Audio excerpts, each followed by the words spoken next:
Hey guys, it's Michael, and on this channel, I talk about life as a professional artist.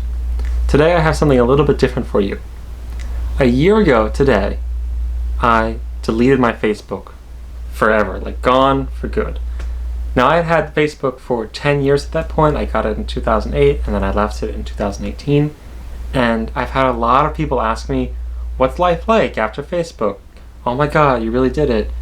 And I've had enough time away from the platform to reflect upon it and to see Facebook as another entity. I read on Medium, I write on Medium, and I see every single day people writing about Facebook, or I watch it in the news.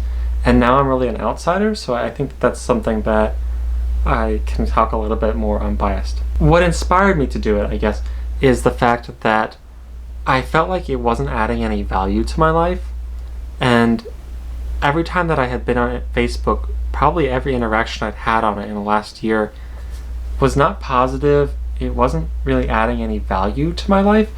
And I was going through a period of my life where I was really decluttering and not just thinking do I find this acceptable to have in my life, but also more importantly, is this making my life better?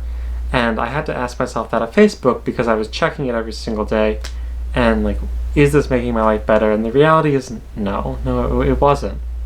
And so I deleted it, and it was really difficult when I first deleted it because I kept myself constantly having the urge to check it over and over and over and over again. I would just check my phone being where's Facebook? Where is it?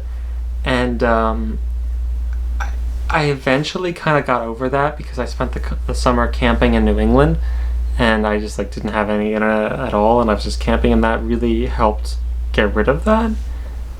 But it's not all perfect. So I ended up spending a lot more time on Instagram, which is also owned by, Zuckerberg.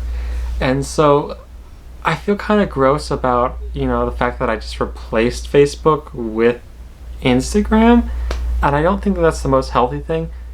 Now, granted, I run 5 Instagram accounts, and so and I use them professionally for businesses, and I make a good percentage of my money through Instagram. So it's not I'm just doing it for literally no reason. In fact, I almost never post to my actual Instagram, which is below at Delectable Succulent.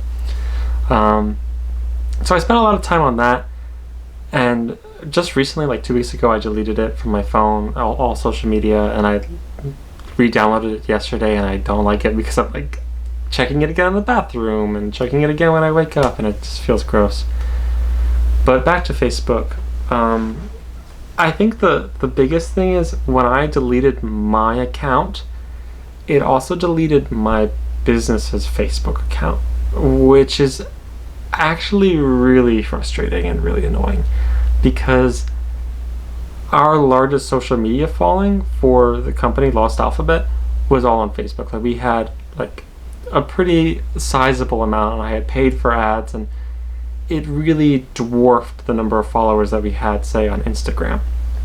So when I deleted the Facebook, it my personal one, it deleted the business account, and that really complicated things. And so I ended up back in November having to make a new Facebook account for myself, and I really resent Mark Zuckerberg for making me do this because I wanted to run Instagram ads.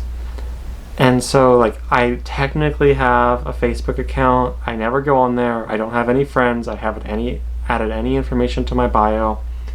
There was another example when I went to Podfest, which is a festival, a conference about podcasting, and they did all of their training material through Facebook, and I was really, you're gonna make me get Facebook so I can do this? You can't just host it on your website? But if you're not one of those people who's needs to run ads through Mark Zuckerberg's businesses, then life without Facebook is fantastic. It's really great.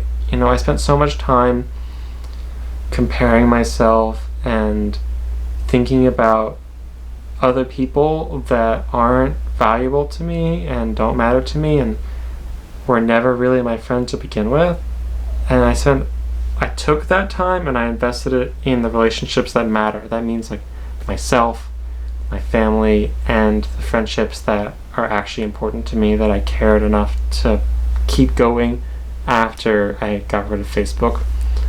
And I'd say that leaving Facebook a year later, it was like one of a really fantastic decision. I'm not gonna like say it was one of the best decisions of my life, because that's kind of like exaggerating things, but like it was definitely a positive step to like health, especially mental health. You know, for someone like me, I work from home a lot, and so I don't really get to like be super social throughout the day. Like if I wanted to, I could probably go a whole week without really talking to anyone other than like the grocery store clerk and, you know, my girlfriend. And so if I spent so much time like getting fake interaction through Facebook, and now it forces me to go out and get like real interaction with real people, and to hit up people that are actually meaningful to me, and maybe have a phone call with them. And it's a lot more healthy to do that, in my opinion. So if you've been on the fence about deleting Facebook, you know, and you haven't already, I'm gonna kind of give you permission to do that. Anyway, I know that today's a little bit different. Normally I talk about art stuff. I hope that you appreciate this, and I hope that, you know, maybe you can take this in stride. Maybe take the time that you're spending on Facebook and invest that time into growing as an artist. And if you do that, if you take the average amount of time that someone spends on Facebook and you just invest it in art, you'll be like a world-class artist within like a couple of years, because you spend so much time on social media. Anyway, I hope you have a wonderful day. Thank you so much. Be sure to subscribe. I'll return tomorrow with more traditional art programming, and I hope you have a wonderful day.